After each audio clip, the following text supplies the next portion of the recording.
Okay, fat glass line is actually really great because the thickness of glass makes these pieces very heavy, and so it's a nice solid base to build any kind of armature on. In this particular one, the tall vase, the taper, I set the sparkle ball on top, and I'm just going to show you in this little, because these are the sizes that they come in this taper. I'm just going to sort of recreate the mechanics behind this particular piece onto this one, because it can be done in any size. That just this sparkle ball seems to happen to just fit nicely, snugly over this particular vase. And basically what you want to do is fill this with water, so there's a weight to it, in addition to the glass weight. And then you're going to take these black mitsumata and use these in between these spikes, you're going to inset these mitsumata into it. That's sort of what holds it in place, like so. And you're going to do that on the other side as well. They're going to be sort of spinning out at the beginning, but we'll be soon tying them in place so that they'll stay together. So this is what you're going to do, and then I'm going to bring these together and tie. And I'm taking the number 18 gauge wire and tying these together, because that's what keeps these in place, like this. And this sits down in there. And then I'm going to take one of these and work it so that it goes upside down, so that it creates a little bit more interesting grid in this lower area. And so I'm going to just place this over this structure, maybe like that, and tie it into place like this, because this is what brings it way up. The key thing is at the bottom you have the 3 legs that goes into the vase. That's basically, it's like a stool. If you have 3 legs, it stands up. With 2 legs, it doesn't. It's 2-dimensional. But with 3, and if you have 4 legs, there's always 1 leg floating. That's kind of how it always works. And I'm going to place this one just into the spike and bring it up so that this portion has that upward branching.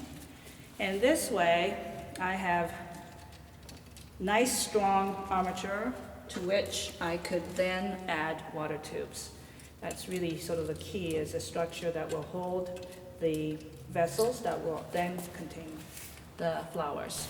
And then I'm going to take these water tubes, and now I have plenty of places that these could go in. Like it could sit right in there. Let's see, it needs to be put in fairly straight. So maybe in there like so.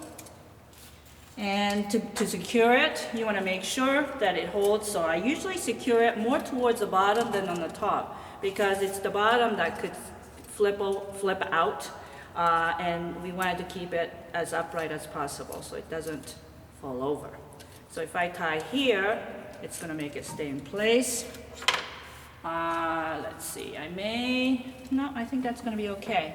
So on this side, maybe I go a little bit lower. This one sits right into that spike, and this could tie right into, in fact, it's staying really quite well on its own, but if I tie here, this makes it so that it's secure, double secure. Let's put it that way. And then this one here, we want to go a little bit higher so that we have this, and maybe this one right up in here. And this one here, if I would just tie to this a little bit here.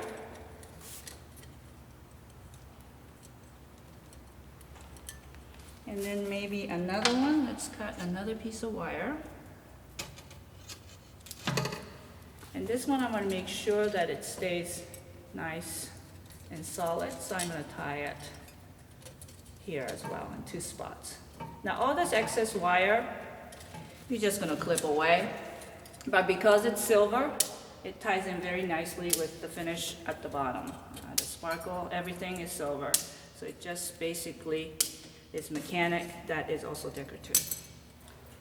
And then you simply go along and fill these vessels with water, and this is basically what I did. There's a vase here. I've got these dendrobiums in here, as well as this vase. Dendrobium, Dendrobium, and there's one each of Anthurium into each one of those vases, as well as some that goes directly into the vase here.